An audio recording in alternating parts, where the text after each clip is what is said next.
Good morning if you're in America, or good evening if you are in India or the Philippines. It's welcome back to the channel. Cole's Travel Cruise and Sightseeing channel at ColeSmith25 is the channel name as well. So it is coming up to 10 to 1, Tuesday lunchtime, on the 30th of December 2025. So just an update, I've just wrote the luggage tag out for my suitcase for the upcoming Tenerife travel blog, which of course is my very first travel blog of 2026. Not long to go, so I'll be able to check in online in the coming days and also print the boarding passes off for the flights. So that will be exciting because I'll be able to print the paper copy off as well as have the digital one on my phone, in the Apple Wallet on my phone. But I always like to have a paper copy just in case. It is recommended that you do that in case technology goes down or you lose the internet or the signal, whatever, and you can't access your boarding passes. But generally, it's always good to have a backup, even of all your travel documents, just in case, especially when you get over abroad and they ask you what hotel you're staying in. Have you got evidence or proof of your hotel accommodation? So it's best to have paper copies as well as the digital copies. That's just for peace of mind. And that goes for any tickets that you have for any attractions you might do, such as theme parks, zoos, water parks, any excursions you've booked, whether it's on a cruise or on a land holiday or even on a day out in this country or a holiday in the UK. It's always best to have paper copies as well as your digital ones, just in case. So yeah, so all that will be next week. I'll be able to print the boarding passes off and check in online for the upcoming Tenerife holiday. So the case is practically packed. I can put my travel documents in my hand luggage, which I will do, but I don't need to do that at the moment because I've got a few weeks to go yet, but it's getting very close. I've had a look at the weather forecast on BBC Weather, and up to the 12th of January out in Tenerife, particularly the area I'm going, Porto de la Cruz, the temperature is staying between 20 and 23 degrees. There's the odd rain shower, maybe the odd thunder shower, but most of the time it's sunshine. So it'll be nice. Basically, it'll be a mixed bag because it's winter still. Even though I'm going abroad, it's still winter. So it'll be chilly over here with rain and snow and frost and fog, etc. But with it being on the north coast that I'm going to be staying, there's liable to be a bit more of a breeze compared to being in the south of the island because you've got the mountains nearby. But again, it's not going to stop me having a good time. It's not going to stop me exploring Porto de la Cruz. It's not going to stop me going to the Loro Park or to the Botanical Gardens, exploring the Agatha Christie Steps and other areas around the city of Porto de la Cruz, and of course doing the Teide by night tour. So again, they could change that trip if the weather changes and goes bad.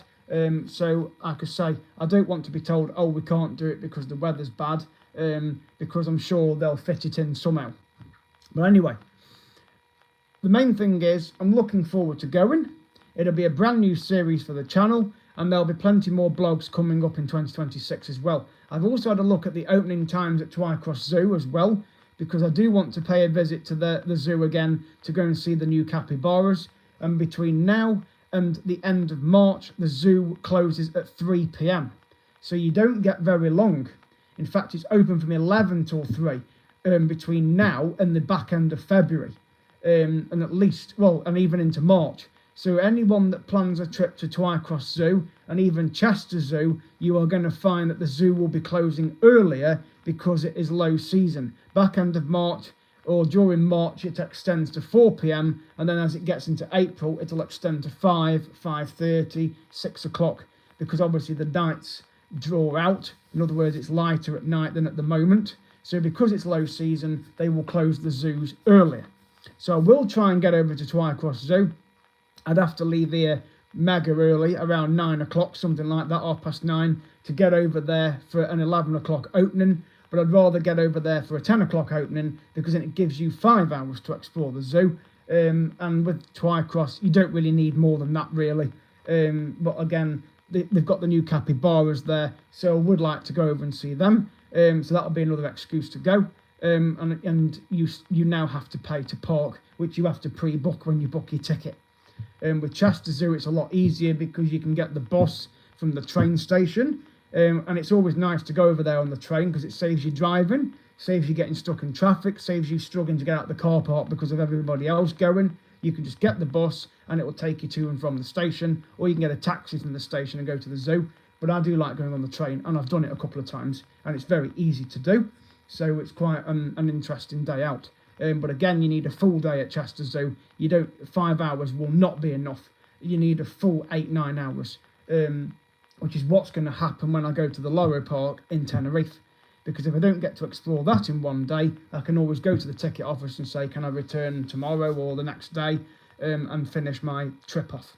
So anyway, so that's the latest updates I'm going to share. So it's at CarlSmith25 to subscribe to the channel. Lots of blogs coming up in the next few days and weeks. Again, as I've said before, thank you so much for everybody's support on the channel during 2025 with the series and watching my blogs from Benidorm, from Dubrovnik, the cruises I've done, the day trips out to Rob Baston and to Peak Wildlife Park and to Dimmingsdale and to Lincoln and to Chester and to Shrewsbury. They're the recent ones I've done. I will definitely go back to Lincoln in 2026 now that I can get the train from here and go direct, because East Midlands Railway updated their timetable a couple of weeks ago.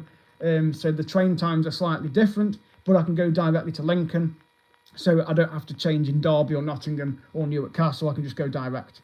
So again, I will do, another Lincoln series so that I can do the Cathedral Tower tour.